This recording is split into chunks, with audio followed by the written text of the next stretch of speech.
Yeah. Awesome. He's one of those people that has all the answers.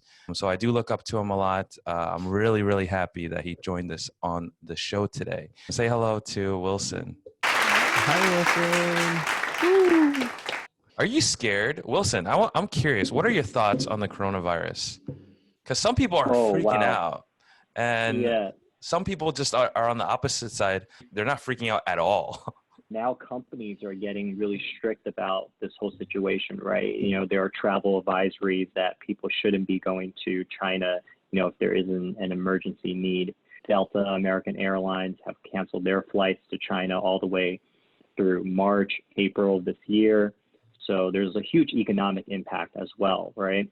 One fact that I came across that was scary is that the city of Wuhan has 11 million people. That's more than New York City. New York City only has a little bit under 9 million people. Tonight, my mom had a Chinese New Year celebration at her church, and she basically told Sue and I not to come unless we were going to wear face masks. Wow. She was pretty stringent about that. And lesson learned, you know, the moral of the story is don't eat bats.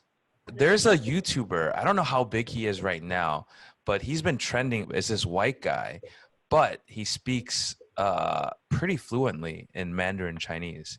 His handle is Xiaoma, small horse, Xiaoma NYC. Okay. So what he does is he makes these videos. He'll go to the restaurant or he'll go to a place and try to buy something. And then he'll speak in English the whole time. And then later on, when he's trying to haggle, then he starts speaking to them in Mandarin. And then people would just be like, whoa, you know, your Chinese is so good. Xiaoma, NYC, I know you're in New York right now. If you're hearing this, this is your invite to come on to the Redonkulouspodcast podcast. Setting out the bat signal for Xiaoma NYC. Well, I wanted to ask you, Wilson, how many places have you traveled to? It seems like you've been everywhere. Gone back to Shanghai and China a lot. So probably not as many places as you think. But in terms of North America, I'll start here. I've been to obviously Canada, right? I've been to Brazil, South America, Central America. I've been to Costa Rica, and then I've also been to the DR. I know you guys have been to the DR as well, right? Uh-huh. And in terms of Europe, I've been to France, Germany, Monaco. Where else? Iceland, Spain, and then Asia. I've been to, you know, Japan, Korea, yeah, and also Southeast Asia, like Vietnam, Thailand. So a few places. You didn't have to preface that with, it may seem like that, but I haven't been to a lot of places. You've been to a lot of places. Okay? Wow. Just to shorten that list, top 2 or top 3 places. I know Shanghai is there. You've been there multiple times, right? Yeah, for sure. I mean, Shanghai, mom is there, so it's always going to feel like home. And, you know, it's very cosmopolitan. It's a great city. I would say Iceland for sure. The reason why I love Iceland is it's a huge landmass, right? It's probably larger than the size of the UK. But in terms of population, you're talking about 300,000 or so people living in Iceland, right? And that's a fraction, like a minuscule percentage of the people in the UK, right? Just for comparison. And Iceland, you know, is so untouched, so rugged. The beaches have black volcanic sand. Like, how amazing is that, right? And when you look behind you, you see glaciers. When you look to the right of you, you see volcanoes, right? And, you know, you have hot springs. You have just like a vast, like natural, untouched beauty. Another spot that I really enjoyed was Monaco. And that's basically the south of France. It's next to a body of water that's very beautiful. It's very kind of, you know, ritzy and glitzy, so very glamorous. I remember walking out, you know, one of the casinos, right? And if you watch the James Bond films, you know, he's always going to the Casino Royale, very opulent, very fancy.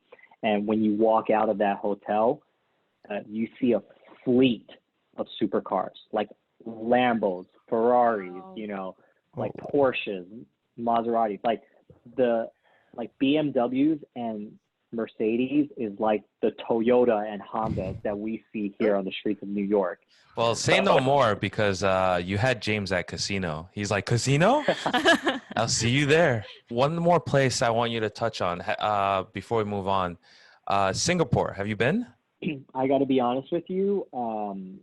I don't dislike it, but it's not one of my favorite places when I think of Southeast Asia. Like, yes, I mean, if you've seen Crazy Rich Asians, you probably have Singapore on your list. That's right? where I wanted to go.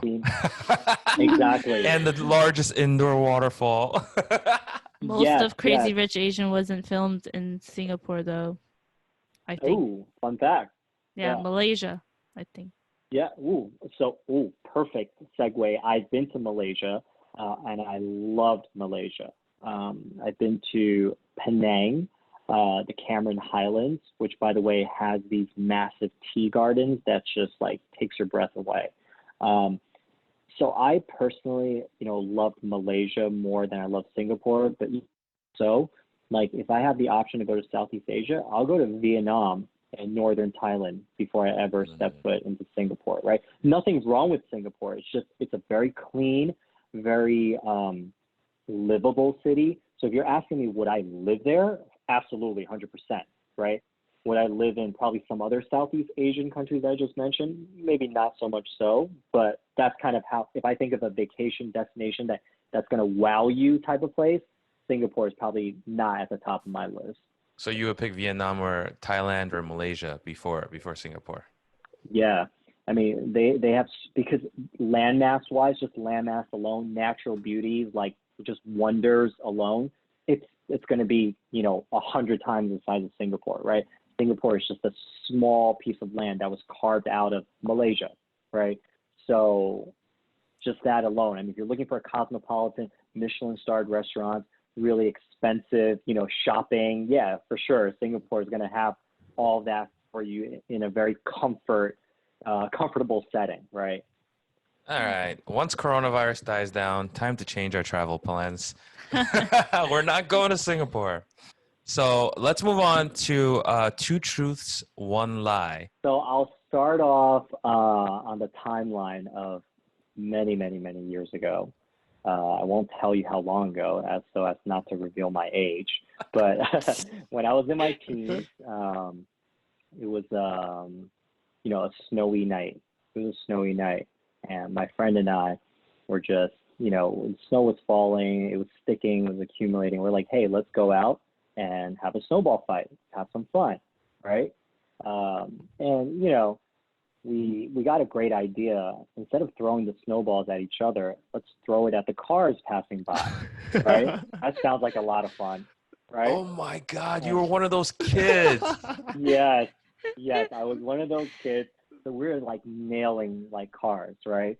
Most cars kind of just like, they got nailed, they got hit in the windshield on the side and just kind of drove on. Then this one van got hit. And I smacked him probably like right on the windshield. And then all of a sudden you just see the brake lights go on, right? He's jamming the brakes. And I'm just like, oh, oops. I hope he doesn't come out. Whoops. He comes out with a crowbar and tries to fight me. So, I'm sorry. How old were you? How old are you? I was in my teens. I was very young. I was probably like 14, 15 at the time. Oh, geez. Wow. Yeah. It was a lot of fun until the van hit the brakes. So then he came at me with a crowbar. Okay. So that's statement number one. Statement number two. So I think it's a good segue. So you guys know I travel a lot. I stayed at, quite a few hotels. More recently, I've been staying at Airbnbs. I really like Airbnbs because you get like a real local homey feel, right? Like I've stayed in tree houses, I stayed in like villas, yeah, and they're very hospitable. Yeah, you may not get 24/7 like concierge, hotel type service, but the intimacy, the kind of relationship building that's kind of like no other. And a lot of times they'll also like make food for you. So in one of my more recent trips, I stayed at an Airbnb. The place was very nice. You know, I liked it a lot. And they usually provision, you know, toothbrushes, shampoos, body wash, conditioner, all of that. And I was trying to pump out, you know, one of the conditioners, and it's just like kept jamming. Like, I don't know what was going on, but it felt like it was a full bottle. So it wasn't coming out like in the way I wanted to. And I had been using it. So I opened it and there was a condom inside. Ooh. Wow. Used? I have no idea. I assume it was probably used if someone decided to put a condom in the conditioner.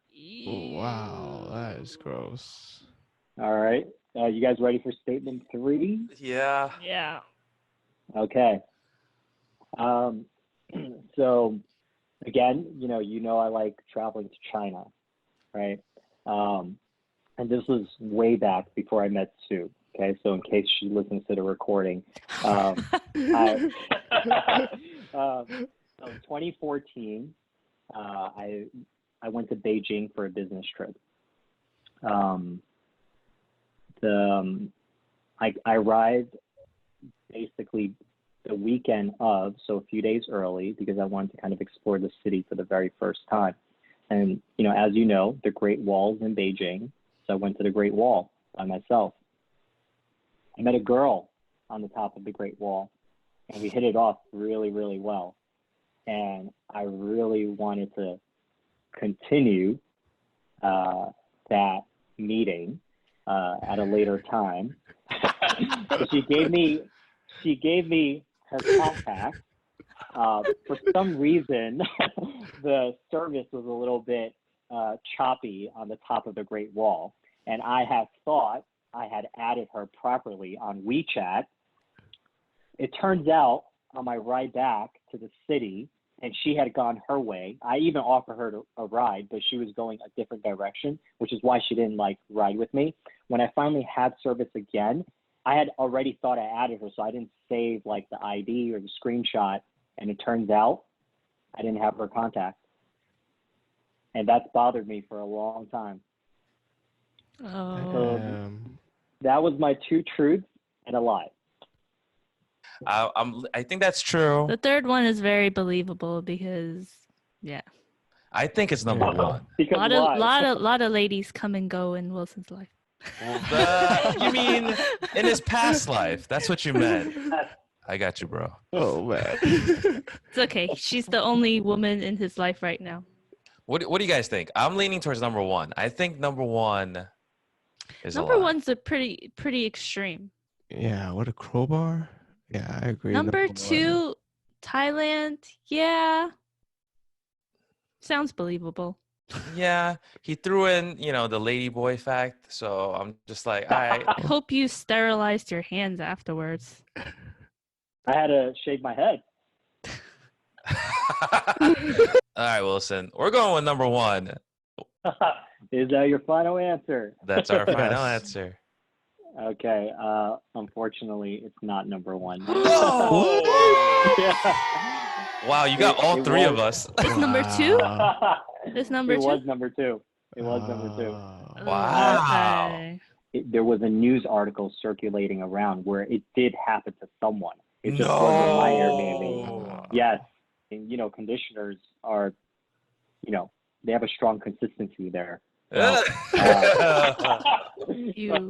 Thanks, Wilson. Thank you very much. I put it in the most politically correct way I could. I hope that's not the reason why you're telling us to go to Thailand instead of Singapore. What happened after he Yeah. came out with the crowbar? I didn't back down, but I was very, very scared. Like I didn't back down not because I was I had a lot of courage. I wanted to stand up to him. I just didn't know what to do. My friend like begged him, like basically was like, "Oh, we're so sorry. Like we didn't mean to. We're just trying to have some fun." You know, and I think he kind of knew like we were just kids. We were like 14, you know, years old. Like, so I don't think he, you know, wanted to like beat up on like 2 14-year-olds. So after a while, like he was just like, you're lucky, bro. You're lucky or something, You're and then he kind of just lucky. put his crowbar down, went back in his car, and it was a pleasure talking to you guys. Nice meeting you, James. It was a really fun chat. Thank you again, Wilson. All right, if you guys want to support us, please check out our merch on Teespring. That I'm would be wearing it right now. That would be yes. Yeah. That's the hoodie that Annie designed herself, and Good. right now we do have a 10% code that's somewhere on Instagram. But if you want to support us, check us out on Instagram. That's Redonkulous Podcast, no space. We are on Google Podcasts. We are on Spotify and Apple Podcasts. And don't forget to check us out on YouTube. You can see our pretty faces, and you can also see that handsome guy Wilson over there. Stay redonkulous. Peace. Gucci.